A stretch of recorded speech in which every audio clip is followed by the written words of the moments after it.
Salut à tous et bienvenue sur la chaîne des Beaufs en vadrouille. Dans l'épisode précédent, nous avons effectué notre long voyage jusqu'à Sandusky, ville où réside le parc Cedar Point que nous allons visiter aujourd'hui. Nous avons pris possession de notre chambre d'hôtel dans un motel digne des pires films d'horreur et nous avons fait quelques provisions au Walmart du coin. On se prépare donc, on prend un petit déjeuner et ensuite direction le parc.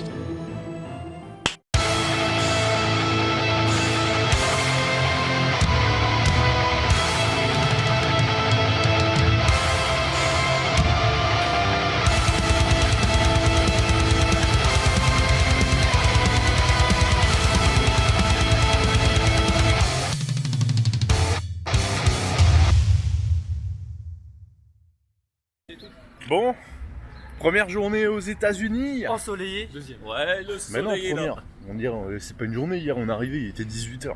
Hier on a fait que voyager, mec. Bah oui. Là Ouais. c'est la première journée tranquille. Première vraie journée. Voilà. Du coup en plus on a le beau temps. On n'a pas bien dormi, mais ça va. On va aller prendre notre tout premier, notre tout premier petit déj américain officiel. Bon les gars, vos premières impressions sur votre tout premier petit déjeuner américain? Sucré, gras. Sucré, mais le café il est pas sucré donc ça fait pas. Mais ouais, par contre le café est pas fort, je trouve.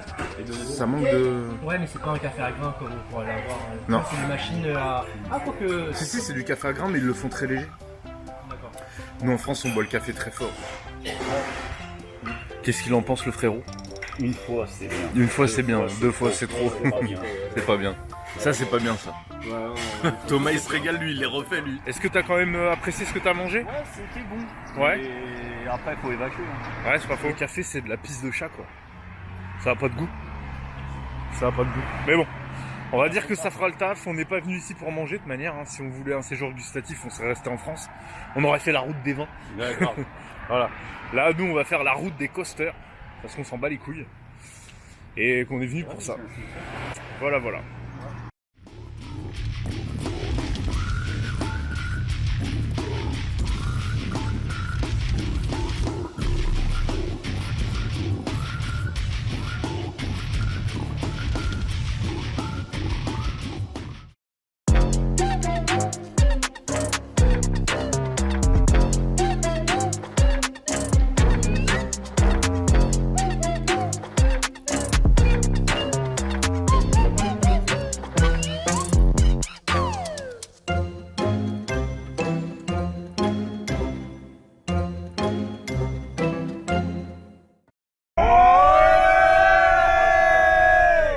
C'est monstrueux. C'est énorme. Oh la vache. Oh bordel de merde. Ah, mais Millennium Force il est balèze. Ah, il est où là? C'est celui qui monte là? Celui qui monte? Putain, à la hauteur. C'est ça le Millennium. Oh putain. Ah, il est pas mal là. J'ai jamais Oh la vu vache. une pente aussi hardcore. Il est pas loin de 90 mètres, c'est ça? Ouais, 94. 94. Oh putain. Donc tu veux faire une vidéo quand tu baisses la ligne enculé. Oh non. Sextape avec une granite. Quel enfer. Gatekeeper. Ah, c'est le droit devant, gatekeeper, ouais. là. Ouais, gatekeeper droit devant là. Oh putain, Ludo, mon pauvre. On s'en bat les couilles. On est là pour s'amuser. Ludo, on va le laisser dans la grande roue. C'est le grand jour. C'est parti! On est refait. On est refait. Les gars, il y a une possibilité de TT2 le 7 juin. Ça a été Sérieux? annoncé. C'est vrai?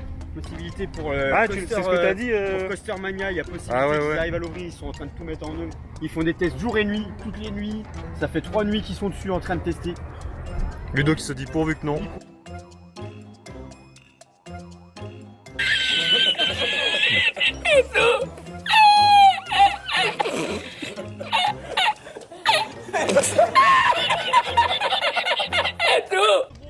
Là on peut le dire.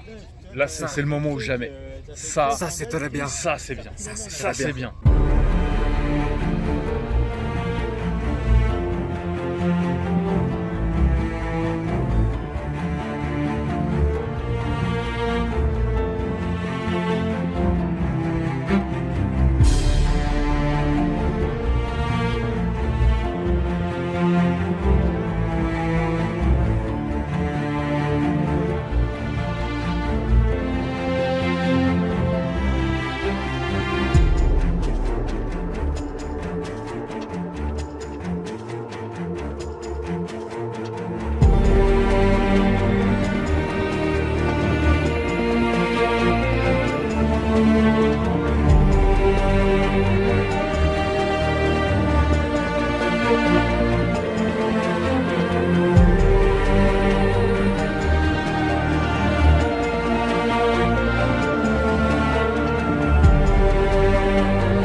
Bon et ben voilà. Ah oui, c'est sponsorisé par 15 heures de voyage plus tard, on y est enfin. On y est, Cedar Point. C'est parti. On va aller bagaler. Ah non mais c'est pas très bon. C'est incroyable. Bon, première attraction les gars. Première attraction, on commence dans le dur. Raptor, direct. Ah oui, on a les fast lane aujourd'hui parce qu'ils annonçaient une journée à 30%, mais là, il y a du monde là. Alors, une petite présentation de Raptor s'impose. C'est un inverted coaster construit par B&M, ouvert en 1994. Il culmine à 41 mètres, possède 6 inversions et tartine à une vitesse de 91 km/h. On est sur un coaster d'environ 1500 mètres. Autant dire que c'est un gros bébé et que ça va nous réveiller en tout cas bien plus que le café américain. Fait intéressant et non des moindres, nous en avons un clone en France dans le splendide Alligator Grand Est.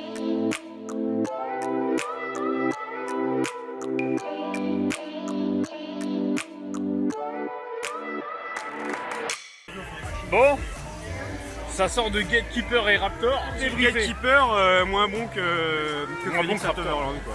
Oui, et puis très pépère, de toute manière, de réputation. C'est très doux. C'est très aérien. C'est une bonne balade, moi j'ai bien Il y a aimé. 2 moments d'écrasement vers le début, mais c'est tout. Ouais. Après, c'est T'as vraiment un léger airtime sur le camelback aussi. C'est vraiment très léger. Contrairement à Phoenix, un Raptor ou alors même celui de Hyde Park, c'est beaucoup moins bon. Ouais. En Mais niveau après, ça d'airtime. reste quand même Mais agréable. c'est très sympa. Très agréable, très bonne balade. Il est fluide, il vibre Voilà. pas, c'est parfait. Donc là maintenant on va se diriger gentiment vers Valravn. Voilà. Si on arrive à sortir de cet enfer avec Snoopy. Donc ouais, la journée se passe bien. On va dire bonjour à mon poteau. Voilà. Bon les gars, je sais que je vais briser des enfances. Mais clairement je vais faire une photo coquine avec Snoopy. Attends. Parce que voilà. Ah ouais. Oh, you touch my tra-la-la. My ding-ding-dong.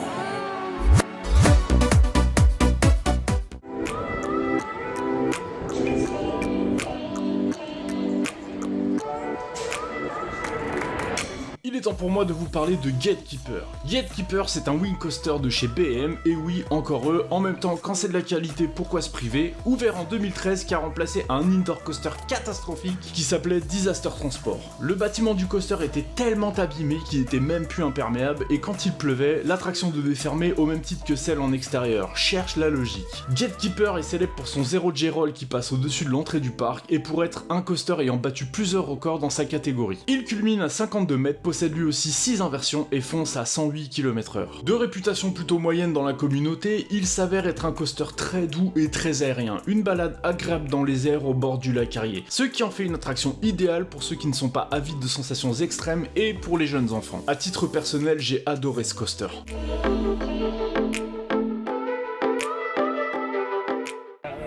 Je veux une Fatmobile, j'en veux une. Pourquoi j'en ai pas? Pourquoi je suis obligé de marcher? Il y a des girafes. Est-ce que ça mange les mains? Pas pour l'air. Par contre, c'est pas bien fan des caresses. Mais non, ils attendent la bouffe. L'écologie à l'américaine. Train vapeur. Donc là, on a fait un tour deux tours de Valravn, un tour de Blue Streak. Alors Valravn, première drop au Lastro, génial. Franchement, ça tracte bien. Par contre, après la drop, c'est un peu mou du gland. Ouais, et après, il y a le frein mis partout. Ouais. Donc le frein a un bon coup sec. Ouais, Après, c'est tu ça. repars, et en bas de la deuxième drop, ça tape un gros coup quand même. Ça vibre un gros coup. Ça Disons tape dans le que- dos. Et après, le reste, ça va. Alors, C'est vrai que c'est mou. Hein. c'est ouais, Et la ça hauteur reste de la balade quoi. Et Après, la hauteur la- impressionnante. La drop à 90, à 70 mètres, ouais, ça fait son effet quand même. Ça Là voilà, première drop à 90, 72 mètres je crois. il a même pas ça. Donc ouais. Donc il y a celui qui se tape l'escalier de tout en bas jusqu'en haut, il peut être sûr que ça va lui faire éliminer ses donuts. Ludo nous a fait une PLS gastrique de niveau 3. Ludo, il est en train de mourir. Ils sont en train de me faire crever les cons. Ok, parlons maintenant de Valravn. C'est une dive machine construite par, je vous laisse deviner, BM. J'avais eu l'occasion de tester le prototype de la gamme Oblivion qui se situe à Alton Tower en Angleterre et je suis un grand amateur de ce type de coaster, notamment en raison de leur drop incliné à 90 degrés. Concernant la machine de Cedar Point, on est sur une hauteur de 68 mètres et non 72 comme dit dans la vidéo. Ouvert en 2016, le coaster atteint la vitesse de 121 km/h, comporte 3 inversions et le layout total mesure 1041 mètres avec toutes les caractéristiques propres au constructeur, c'est-à-dire douceur, confort et caresse délicate derrière la nuque.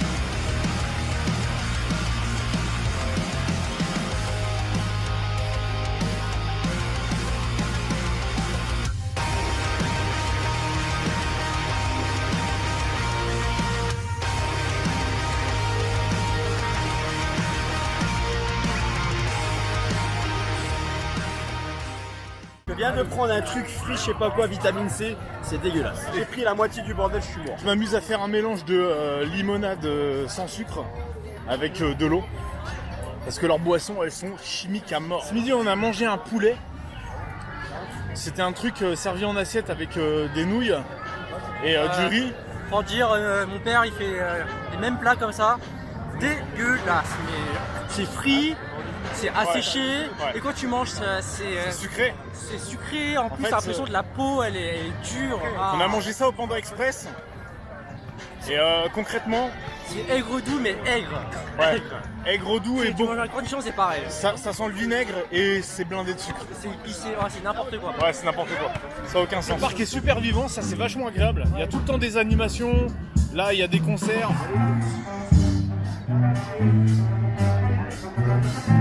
Ouais, donc voilà. Il y a tout le temps des trucs à faire, il y a tout le temps des trucs à voir. C'est génial. Et là, il y a surtout Millennium Force. Et là, ça c'est haut par contre. Ça a l'air bon. Ça a l'air bien ça, mais dommage c'est fermé. Donc ouais, du coup on se tient au courant. On continuera tout à l'heure les petits récits parconautiques.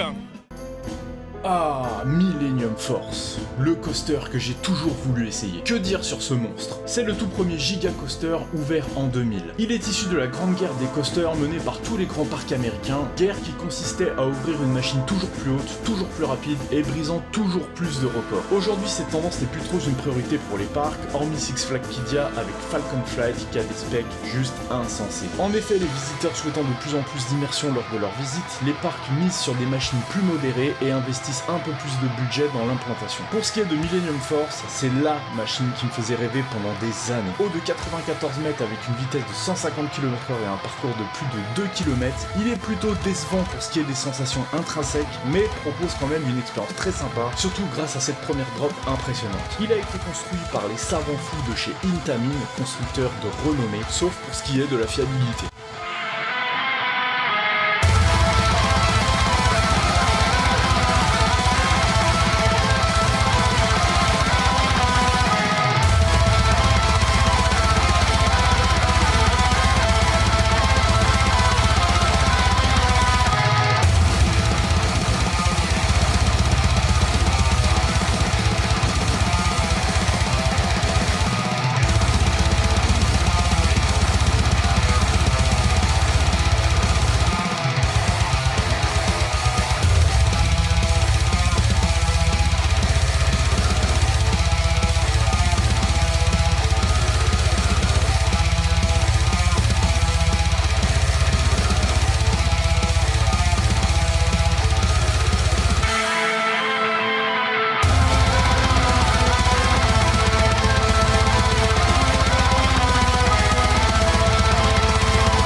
Bon, Millennium Force, je crois qu'il n'y a pas grand chose à dire à part première bonne grande descente. Et après le reste, il se passe pas grand chose. Millennium Force, la first drop donne voile gris, mais après, c'est que moi de la j'ai pas eu de vitesse, voile. quoi. J'ai pas eu de voile dans la Mais drop. moi et Fred, on en a eu. Ah ouais? Et non, c'est que de la vitesse. Hein. Que de la vitesse. Pas d'airtime Même même sur les côtes. même les, ouais, non, les camelback, ça fait un très léger, mais sans airtime, non, puissance de vitesse, oui. Ouais. Clairement, la pression de hauteur, oui. Ouais. Très impressionnant. Très impressionnant. On sent en haut. Vraiment quand t'arrives en haut, tu te dis ah ouais putain c'est haut quand même. Donc très bon à faire pour la vitesse et Ouais. la hauteur. Mais faut pas en attendre des grosses sensations. that your love is not there. Oh, they tell me your love's like a flower in the springtime, blossoms so fair. In the fall, it will wither away, and they tell me that's the way of your love, and they tell me that's the way.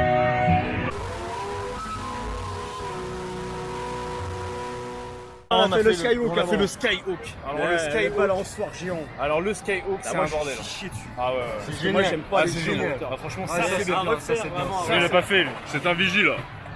Bonjour monsieur agent de sécu. Bonjour. Visiter Cedar Point, c'est l'assurance de tomber sur de très bons coasters. Mais ce serait un affront au parc de ne pas évoquer certains flat rides qui méritent largement une place d'honneur dans nos attractions favorites et dans cette vidéo. Ici, on parle de Skyhawk. Skyhawk, c'est un Giant Screaming Swing, c'est le nom du modèle. En gros, une balançoire géante fabriquée par SNS qui vous enverra à 38 mètres de hauteur, le tout poussé par une technologie qui fonctionne par air comprimé. La gravité n'interviendra pas seule dans le procédé de balance puisque vous aurez une poussée supplémentaire fournie par les grosses bonbonnes situées sur le côté de l'attraction. C'est très impressionnant, très chargé en sensations et très fun. Ça se fait et refait sans déplaisir. À chaque sommet, vous aurez un gros airtime qui vous décollera les fesses de votre siège et vous ferez face au vide avec une vue plongeante sur le sol, donc pas génial pour ceux qui souffrent du vertige. Mais nous, le vertige, on s'en bat la race, donc on a dû l'enchaîner une bonne quinzaine de fois sur notre séjour sans nous en lasser.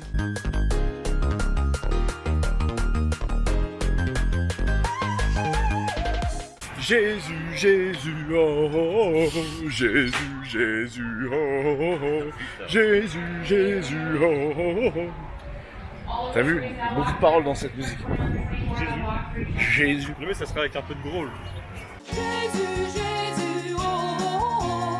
Jésus, Jésus, oh, oh. Jésus, Jésus, oh, oh, oh. Tu vas fermer ta gueule, oui ou merde?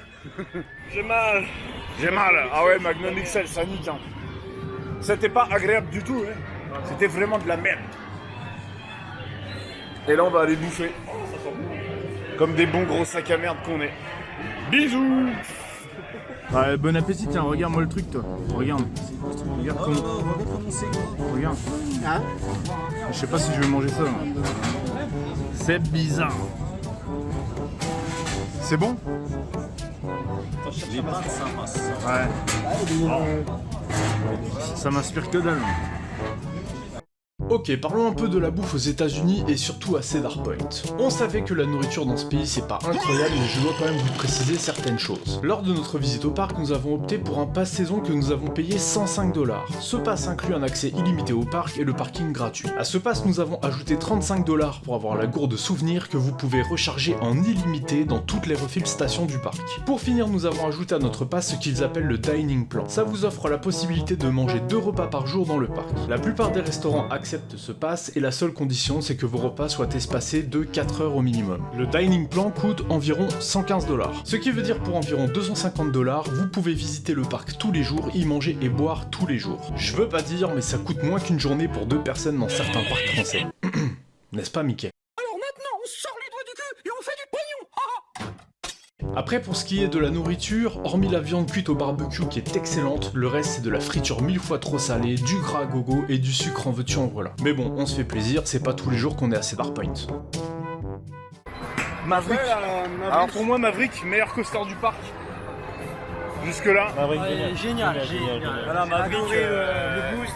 Maverick, pas confortable, mais la first drop, elle déchire. Il est bien. Les changements de direction, ils t'éclatent la gueule. Ah ouais, les changements de direction ils font Ils mal. sont ultra vénères. Ouais. Le deuxième launch puissant. Ouais. Ouais, très puissant. Le launch, enfin le virage après le launch, deuxième launch. C'est un suicide assisté. C'est un truc, voilà, tu meurs. Hein. Ah, c'est clair. C'est clair. Donc Maverick validé à 1000%. Ah ouais, Maverick validé. Maverick. Alors là, laissez-moi vous dire mes seigneurs qu'on touche au Graal du parc. C'est un coaster construit par Intamin qui a la particularité d'avoir une montée propulsée par LSM avec une drop inclinée à 95 degrés. Il comporte deux inversions, fonce à 112 km/h avec une hauteur de chute max de 30 mètres. La longueur totale du parcours est de 1356 mètres, donc c'est un joli bébé aussi. Le parcours est très intense, très rythmé avec une petite pause avant le second launch, juste le temps de respirer un coup que vous repartez pleine balle vers un virage serré gauche dont vous me direz des nouvelles. Les changements de direction sont radicaux et tous les éléments sont bien pensés. À mon sens, on se rapproche de la perfection car tout y est. Inversion, vitesse, drop très incliné, dynamisme, c'est fluide, c'est intense, bref, pour moi c'est un quasi sans faute. Si je devais trouver une seule chose à redire de Maverick, c'est les harnais guillotine qui sont une hérésie. J'espère sincèrement qu'un jour Cedar Point changera les trains pour en mettre dans le genre de Toutatis avec des lap bars. Pour le reste, c'est validé par toute l'équipe et à titre personnel, c'est mon coaster préféré de Cedar Point. On a fait les Yankees. Ah ouais, On est ciblés, on est des vrais, tu vois, maintenant ça y est, on est des vrais touristes, on est chaud.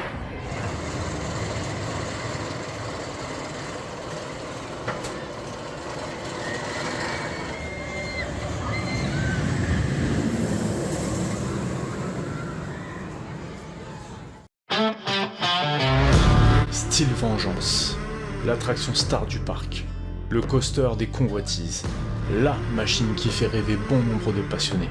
Une vedette de classement qui arrive souvent au numéro 1 des meilleurs coasters au monde. Je vous laisse avec notre avis à chaud et ensuite je reviens sur le coaster. Je trouve Steel Vengeance vraiment surcoté, personnellement. Ouais. Et vraiment, en fait, ça mélange la puissance de vitesse de Zadra et la puissance des mini-éjecteurs de Untamed. Du coup, c'est validé quand même. Mais surcoté par rapport à ce qu'on nous vend. Ah ouais, franchement, ouais. Mais très très bon, très très bon. J'aurais quand même pensé que ça allait être pire. Ouais. Mais bon, c'était l'attraction que j'appréhendais. Je me suis quand même bien fait soulever comme une merde. Oui, bien sûr. Tu te fais soulever comme une jeune daube, mais en vrai, moi franchement quand je suis arrivé sur les freins, je me suis dit ouais, bon, tu vois, un peu déçu quand même. Alors déjà, qu'est-ce que c'est Steel Vengeance? C'est un hybride coaster de chez RMC, retracking d'un wooden absolument pourri qui s'appelait Mean Streak et qui était une bouse sans nom. Steel Vengeance mesure 62 mètres, il offre une drop à 90 degrés, une vitesse de 119 km/h et un parcours long de 1750 mètres avec 4 inversions. Maintenant je vais revenir sur mon avis dans la vidéo. Steel Vengeance est une machine à buzz. Son ouverture a eu l'effet d'une bombe atomique dans la communauté. J'en entends parler continuellement depuis 2018, j'ai regardé beaucoup de vidéos à son sujet et j'ai lu beaucoup de choses dessus, notamment sur Trip and Pix, dans les vidéos de First Drop et d'autres youtubeurs américains, et les avis étaient pour la plupart unanimes. Steel Vengeance serait le meilleur coaster du monde. Si effectivement c'est une très belle réalisation de la part de RMC, je suis arrivé sur place avec une petite appréhension quant à l'expérience en elle-même, mais aussi avec énormément d'attentes. La vérité c'est que j'ai été quelque peu déçu. Je m'attendais à quelque chose d'exceptionnel, de grandiose, au final j'ai seulement ajouté un très beau coaster à ma liste. Et pourquoi cet avis si tranché et si différent? C'est simple. La première partie du coaster est très intense mais assez aérienne. De très bons airtime, très longs, de la vitesse, de l'inversion, tout ce que j'aime. Jusque là rien à dire. La seconde partie c'est là où je trouve que c'est un peu trop. J'ai eu la sensation d'être de la protéine en poudre qu'on balance dans un shaker et qu'on secoue pour la mélanger à l'eau. C'est un rodéo incessant d'airtime, de virages et d'inversion. Oh sérieusement les mecs, mettez quelque chose! Arrêtez ce monstre! Je trouve cette seconde partie trop longue et trop répétitive, même si c'est très bien et très agréable à rider. C'est cette seule raison qui fait que Steel Vengeance ne sera jamais mon coaster préféré, mais se place allègrement dans un top 5. En attendant, c'est quand même un excellent coaster, ça c'est clair, il n'y a aucun débat là-dessus. Et je vous recommande totalement de le rider. Bon, cette première journée à Cedar Point s'achève avec un dernier tour de Steel Vengeance. Que j'ai mieux kiffé. Hein. Voilà. Non, en vrai, c'était cool. Par contre, je pense que Thomas n'est pas d'accord. Juste pour le mal de jambes sur le Steel Vengeance, mais je le referai pour essayer de trouver une meilleure position parce que ouais. C'est juste une question de position. Alors, Steel Vengeance, les gars, va falloir qu'on discute un peu de ce coaster. Alors, ok, c'est très bien, hein, c'est pas mal et tout. Ça envoie. De là, dire que c'est le meilleur coaster du monde, je suis pas du tout d'accord. Mais pas du tout. C'est un bon coaster, mais je lui préfère Maverick. Je sais pas ce que t'en penses, toi. Moi, j'ai préféré le Maverick aussi. Le Maverick, il déchire ça. Maverick, mieux dosé. Et les changements de direction dans Maverick, ils sont Maverick, c'est génial. C'est incroyable. Tu t'amuses vraiment dans Steel Vengeance. Déjà, moi, je pense à mon mal de jambes, mais le reste. Du coup, on a bien bombardé quand même parce qu'on a fait, on a fait Raptor, on a fait Gatekeeper, on a fait Valraven. On a fait Millennium Force, on a fait Maverick, on a fait Rougarou. Si je dis pas de conneries, on a fait 15 attractions. On a fait Style Vengeance. Qu'est-ce qu'on a fait d'autre? Le truc Ah oui, après on a fait des Skyhawk, on a fait le Skyhawk, le Maxer, le Blue Streak, la tour. Je sais pas si Ouais, on a fait le Blue Streak, on a fait la tour. Oh, on a bien bombardé. Wow, attendez un peu. On a dit 17 montagnes russes, mais y a pas le compte là. Résumons. Gatekeeper c'est fait, Raptor c'est fait, Millennium Force aussi, Maverick c'est ok, Steel Vengeance c'est fait, Top Thrill 2 fermé, Valraven c'est fait. Ok, mais il en manque là. Effectivement, et je vais en parler tout de suite. Dans la vidéo, on parlait de ce qu'il y avait de meilleur sur le parc. Mais le reste alors? Eh bien le reste, comment dire? Ouais, c'est nul. C'est pas bien. Ouais, c'est pas ouf, alors on y va. Rougarou, un floorless coaster de chez BM. Floorless, ça veut dire que tu es assis, mais tu as les jambes dans le vide. Le coaster a été remanié il y a quelques années parce qu'avant c'était un stand-up coaster. Stand-up, ça veut dire qu'en gros t'étais debout. Mais bon, l'installation était dégueulasse, le confort était dégueulasse, donc ils ont décidé de changer les trains. En soi, c'est pas si mal, mais tu prends quelques baffes dans la tronche, ça vibre. On l'a fait quelques fois histoire d'avoir un avis tranché et c'est vraiment pas transcendant. Magnum XL200, c'est un coaster de chez Aerodynamics, constructeur à l'origine de certaines des plus grosses boosts présentes à Cedar Point, mais dans beaucoup d'autres parcs américains. On peut le comparer avec Vekoma des anciennes générations dans les années 80-90 en Europe. Ouvert en 1989, c'est le premier hypercoaster, et c'est lui aussi qui a lancé la fameuse guerre des coasters dont je vous parlais tout à l'heure. Certains dans la communauté l'adorent, d'autres moins, moi j'en suis pas spécialement fan. C'est pas horrible, bien qu'on prend quelques taquets pas agréables dans les côtes, mais je classe ça dans les bofs sans plus, vite fait, vite oublié. Bon alors là préparez-vous, on sort les griffes pour ce qui suit. C'est Dark Creek Man Ride. Imaginez le train de la mine de Disney sans aucun décor, avec un parcours horrible, inconfortable et sans doute designé à main levée par un ingénieur bourré un soir de Nouvel An. Et bah ça donne ça. C'est dégueulasse, sans intérêt, inconfortable, bref, ça dégage. Gemini, un dueling coaster. On sait pas trop ce que c'est, si c'est un wooden ou un style. Qu'est-ce que c'est que cette merde? Le parcours est sans intérêt, pas de sensation, pas de confort, et le jour où on l'a fait, il y avait qu'un parcours sur les deux d'ouvert, donc le seul potentiel intérêt à savoir faire la course avec l'autre train, c'était pas possible. Donc pareil, vite fait, vite oublié, suivant. Iron Dragon, un suspended coaster de chez Arrow. Le concept est intéressant et est largement plus abouti sur des machines comme The Bat qu'on a pu faire à Kings Island, qui est une pépite et dont je parlerai dans une prochaine vidéo. Là, c'est chiant à crever, pas de vitesse, pas de sensation, pas de balancement. Pour dire, pendant le tour, on discutait de ce qu'on allait bouffer le soir. Quand on est là, c'est que le fun a définitivement quitté les lieux et ce serait bien de songer à raser ce genre de tas de ferraille sans intérêt. Corkscrew. Bon, un lift, une bosse, 2 vrilles, 2-3 virages abjects, quelques baffes et c'est plié. Est-ce que j'ai vraiment besoin de m'attarder là-dessus? Non. Blue Streak, un wooden coaster de couleur bleue, construit par PTC, ouvert en 1964, c'est pas fun, c'est pas confort, tu galères à t'installer. On l'a fait qu'une fois et c'est à l'unanimité qu'on a décidé de ne pas y retourner tellement c'était naze. Les machines historiques c'est cool, mais si c'est pour conserver ce genre de bouse, j'en vois pas spécialement l'intérêt, hormis grossir l'offre sur le papier.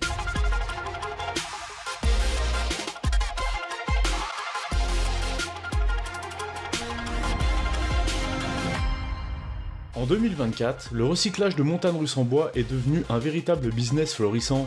Aujourd'hui, nous allons à la rencontre de Jean-Firmin Duchesne, responsable de site. Alors oui, bien sûr, je vous explique. Ici, on traite du recyclage de tous les wooden coasters merdiques du monde. Là, ce que vous pouvez voir, ce sont les restes du fameux Blue Streak de Cedar Point. Comme vous pouvez le constater, le bois fera un très bon matériau de chauffage et évitera à de nombreux visiteurs une expérience désagréable. Et d'ailleurs, prochainement, nous aurons bientôt un nouvel arrivage puisqu'il s'agit d'Anaconda à Alligator Grand Est. Ensemble, continuons de recycler. Walmart, bon, on l'a pas fait. Hein. Les souris tournantes, ça va quoi. Aucun intérêt. Franchement, ces trucs-là, il y en a des dizaines en Europe, on a préféré rester sur les grosses machines. Alors, au final, est-ce que Cedar Point ça vaut le coup? La réponse c'est oui, absolument. L'offre est faramineuse et encore Top Thrill 2 était fermé et avec en 2025 l'arrivée de Siren's Curse, le team coaster de chez Vekoma, le catalogue va être énorme. Les attractions sont de qualité, le staff est bien rodé. Après c'est sûr que si ton truc c'est la théma, l'immersion, le dépaysement, les souris, Mickey, machin, tout ça, c'est pas là-bas qu'il faut que t'ailles, clairement. Non, là c'est pour aller chercher de la sensation. On est sur des machines hors normes, certaines sont très intenses, mais si t'aimes tout ce qui est sensation forte, y a aucun doute, il faut absolument que tu aies Cedar Point sur ton carnet de voyage, ça c'est clair. En plus, le rapport qualité-prix est imbattable, n'oubliez pas les gars, 255 $, tu peux aller au parc tous les jours, parking gratuit, tu manges et tu bois tous les jours. Si tu cherches à comparer en Europe un seul parc avec un rapport qualité-prix équivalent, il n'y a que Energylandia qui peut éventuellement se mettre à la table de Cedar Point et encore, parce qu'à Energylandia, il y a beaucoup de choses, tu te demandes ce que ça fait là. Après, les goûts et les couleurs, c'est chacun les siens. Peut-être que tu trouveras ton compte sur des machines comme Magnum XL200 ou même Iron Dragon. Bon, après, si tu trouves ton compte sur le train de la mine de Cedar Point, il faudra vraiment que tu m'expliques pourquoi. C'est nul! Après, si j'ai un conseil à donner, ne faites pas la même erreur que nous. Ne restez pas sur le parc plus de 2 voire 3 jours grand maximum, parce que malgré l'offre énorme, si comme nous vous prenez les coupes-fils illimités, vous pouvez torcher le plus gros du parc en un jour. Mais bon, les coupes-fils c'est entre 140 et 165 $, donc c'est un budget. Mais c'est clair que ce type de voyage, de toute manière, ça nécessite un budget qui est quand même assez conséquent. Donc est-ce que ça vaut le coup? Ça c'est chacun qui décide, moi je pense que oui. Surtout que Cedar Point est très réputé et très fréquenté. On est aux États-Unis les gars, c'est une destination qui est connue de tout le monde, les gens se déplacent de tout le pays pour aller sur le parc, donc attendez-vous à avoir du monde, peu importe le jour, peu importe la période, c'est sûr. Après il y aura des jours où il y aura énormément plus de monde que d'autres, mais quand même, quoi qu'il arrive, vous attendez pas à avoir un parc vide. En tout cas pour ma part, j'ai adoré, j'ai qu'une envie, c'est d'y retourner. On a vécu quelque chose d'incroyable là-bas. Déjà le fait d'y aller entre potes, le fait de se retrouver aux États-Unis, le fait de se retrouver dans un parc dont on a toujours entendu parler, avec des coasters qu'on a toujours voulu faire, c'est une expérience absolument incroyable. En plus, vous pouvez combiner votre visite à Cedar Point avec d'autres parcs dans le coin. Par exemple, vous avez Kings Island qui a 3 heures de voiture, ou même Kennywood qui a environ 3h30 de voiture. En tout cas, voilà, c'est ma conclusion sur Cedar Point. Moi, personnellement, c'est un parc que j'ai adoré, j'ai qu'une hâte, c'est d'y retourner. Donc voilà, c'est la fin de cette vidéo. Merci à vous de l'avoir regardé. J'espère vraiment qu'elle vous aura plu. Ça m'a demandé quand même pas mal de travail, mais bon, ça vaut le coup. J'ai pris énormément de plaisir à la faire. Si ça vous a plu, n'hésitez pas à vous abonner, n'hésitez pas à commenter, à liker, à partager. Bref, peu importe. Quoi que vous fassiez, ça nous aidera. Dans la prochaine vidéo, justement, je parlerai de Kings Island qu'on a visité en même temps que notre voyage à Cedar Point. Et d'ici là, portez-vous bien et à bientôt.